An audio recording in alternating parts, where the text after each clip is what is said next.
Haukiba May Humda Tokliba Kanglub Anigi Rang Sigi Matanga, Lokot Payaba Taba Amata Lokot Tribasi, Central Government, State Government Amadi Home Minister Kari aronba agenda Lebagi Haida, CLP leader O.Ibobi na Fongdokre. Wafamasi ngasi BT Rota Leba Manipur Pradesh Congress Committee Office ta Pangtokiba Pangmi Singa Unaba Mada Fongdokibani. Pangmi Singa Unabaduda MPCC ke President Mega Chandra Madi Congress ki ate MLA Singsu Saruk Yaki. O.Ibobi na Makata na Fongdokibada Hojik Tokliba Kanglub Anigi Rang Asi Misi Mina Kaya Yarab Fauba State Government, Central Government Amadi Home Minister na tumminna leithoklibashi kari aronba agenda leibagino. Manipur ki paupunamag State Government na fanglaba asi fau lokot payaba thabak amata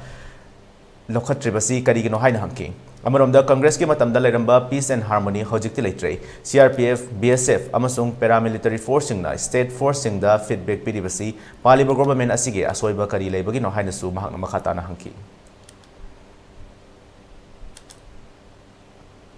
Janpurda Moreda Tampaki Lamda Tampaka Singa Tainaba Periphery se Hujik Powder Kudong Saba Ying Amana community Amana Kudong Saba Hana Pange Moinate Atekto Sumnagi me hat but the Natana me hat but the Natana Yung Kai may have Chusipo left river Mashida Kumai Ying with only Yingiba Centergi Panbiriba Centergi BJP government. Honorable Prime Minister Shri Narendra Modi ji Lusingba, Honorable Home Minister Shri Amit Shahana, Paibiriba, Dil Tobiriba, Padi Maruiba Home Department se, Hosik Powder, Tomin Layraga,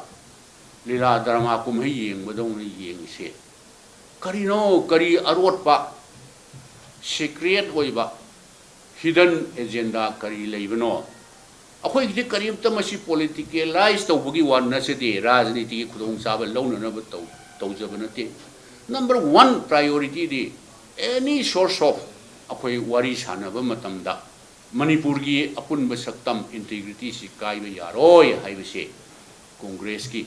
ani subata migi life and property protect to hay bisi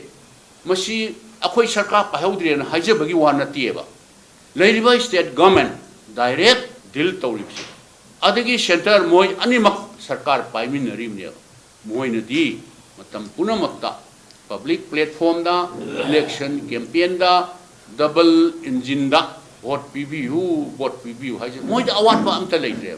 moy da award pa amta machinery award pa amta manpower award pa amta leitre adu masi hujik phauba kumai yeng bagi ngong da tawribase tumin leithokpa apai ngamakte Apoy isa unrest were Manipur da leiba praja sing se foreign kari thokani hayeng kari thokani haibase tambangam daba uncertainty oiba unpredictable oiba situation amada kayam kuina lakna bigidoino kayam kuina thambi khidoino masi matam sadri braba